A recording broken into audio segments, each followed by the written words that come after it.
The inevitable finally happened during the Singapore Grand Prix. Red Bull lost a race. But when looking back on it, it came dangerously close even after one of their worst weekends in years. Yes, Verstappen ended 21 seconds behind Sainz, but had it not been for a poorly timed safety car, he would have been able to challenge the front group at the end of the Grand Prix. He wasn't even supposed to be able to get that close after his antics during qualifying, which got him into 3 investigations. But he never received a penalty for it. So why not, and what happened? Are they even treated normally by the stewards, or are they given a light treatment? And after Max Verstappen appeared to get off lightly during qualifying for the Singapore Grand Prix, Aston Martin and others have urged for consistency in FIA sanctions, with some claiming that Red Bull are getting off lightly when it comes to penalties. The Dutchman was called for 3 separate alleged instances of impeding during the session, but he avoided a grid penalty by earning 2 reprimands and a €5,000 fine for Red Bull. It looked at odds with what the steward has been dishing out all season, with a 3-place grid penalty frequently applied in previous races. 2 of Verstappen's 3 incidents occurred on track, with the Red Bull driver accused of hindering Yuki Tsunoda and Logan Sargeant, while the third occurred in the pit lane, with the Red Bull driver accused of preventing other cars behind him from getting out on track. The blocking incident of Tsunoda forced the AlphaTauri driver to abort his lap, and Verstappen did pick up a reprimand for it, but critics wanted the grid drop, which has been often used throughout the season. This was weird, as the accident appeared to be a slam-dunk case of impeding Tsunoda based on onboard video. And it seems that even Verstappen expected as much, stating before the decision that starting 11th, 14th, or last did not matter to him given the team's dismal performance. Some also complained about the absence of an AlphaTauri representative at the meeting, implying conspiracy between the 2 Red Bull-owned teams, but this was later explained as the FIA failing to deliver a formal summons to AlphaTauri. But even then, why not show up?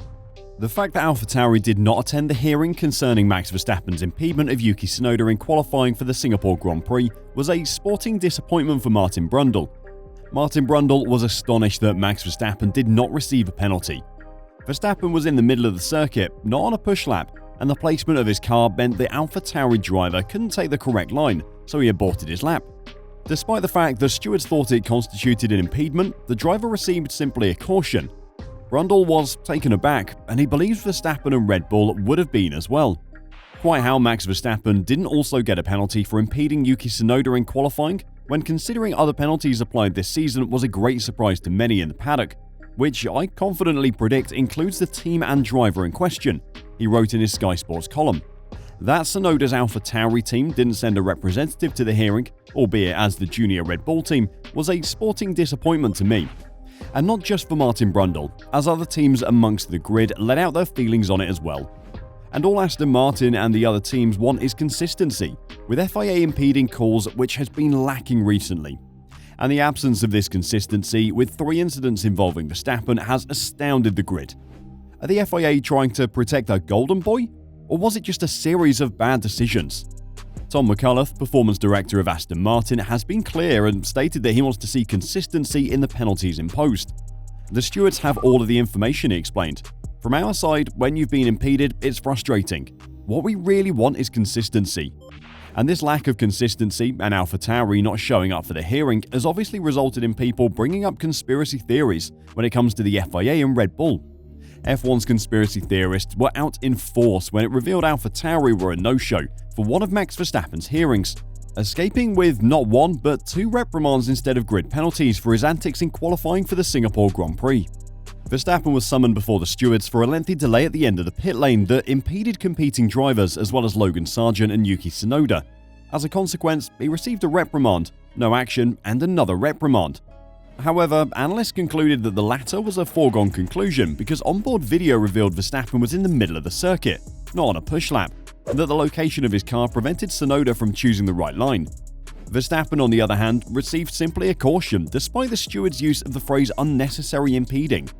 In their judgment, the stewards also said that the representative of Car 22 chose not to attend the hearing.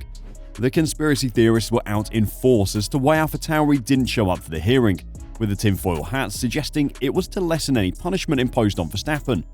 But in reality, AlphaTauri didn't receive a formal summons about attending the hearing, and hence did not appear. And this was actually caused by Stroll's accident, as during the night's proceedings, Williams was summoned to the steward's office for Sargeant reportedly obstructing Lance Stroll. However, because the Canadian was in hospital after his qualifying crash, the stewards extended an informal invitation, understood to have been delivered by WhatsApp, to Aston Martin for sporting director Andy Stevenson to attend the Sargent hearing. After sending Stevenson an informal WhatsApp, they did the same with AlphaTauri, indicating that they were not required to attend. According to the article, AlphaTauri did not attend the hearing, with team head Franz Tost saying that the team had made no complaint to the FIA about Verstappen and were not pushing for a penalty.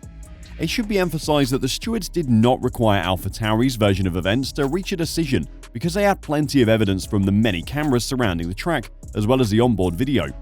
But in the end, it's pretty weird, right? 3 investigations and no penalty at all? And even if they receive penalties over at Red Bull, they appear to be very, very light at best. Because Verstappen's teammate Perez got himself in trouble during the Grand Prix as well. This prompted Williams boss James Vowles to speak out about their treatment and the consequences of their actions.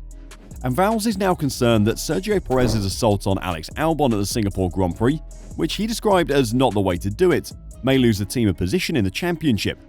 Albon was racing Perez for a points-paying position at the Marina Bay circuit ahead of his old teammate Perez, who he believed was being excessively aggressive in his passing efforts. Albon went on the radio with Williams, causing Perez effing dirty and pledging to stop him from hitting me. He added, "Sorry, but I can't do that every single time he tries to take a lunge and take avoiding action. I thought he would have this one under control, but he didn't." Perez most emphatically did not when he attempted to pass Albon at the tight left-hander following the Anderson Bridge and instead smacked him. The Williams driver came to a stop on the circuit after almost colliding with the barriers. The incident cost him a potential 8th place result, which would have earned him 4 vital points. Quite a few points on the table were taken away, Vowles said. It is frustrating that when you're in a championship that's being fought down to the point, and you're leading against your direct rivals in this championship, to have it taken away from you hurts. And without good reason either. It was a lunge. There are sensible ways of overtaking, and that was not the way to do it. For a number of laps prior, Perez was very much on the inside and trying to put his nose there. That in itself isn't a problem. You've got to do aggressive techniques. But Alex had already committed to the turn-in point, and it's overlapping at the back and it was contact into the side pod. There was no way that was going to work. So it's incredibly frustrating. You are into fine margins, and this could be what decides the championship positions. Perez was then assessed a 5-second time penalty, but because of his lead over Liam Lawson, he remained in 8th position. Was this penalty too light? And what more could the stewards do to make sure that the penalties aren't too light, but also won't destroy someone's race? On the other hand, Perez literally shut down a racing rival during the race and lost nothing, whilst Albon lost his chance for a points finish. So that doesn't seem fair, right? And Verstappen was let go with simple warnings, which would have enabled him to fight at the front if it wasn't for the ill-timed safety car. So it's safe to say the stewards went pretty light on a weekend where Red Bull was nowhere to be found. And this almost resulted in them getting another shot at winning the Grand Prix. Not on merit, but on what? Luck or the FIA special treatment? You decide. Let us know what you think about the stewards' recent penalties in the comments down below.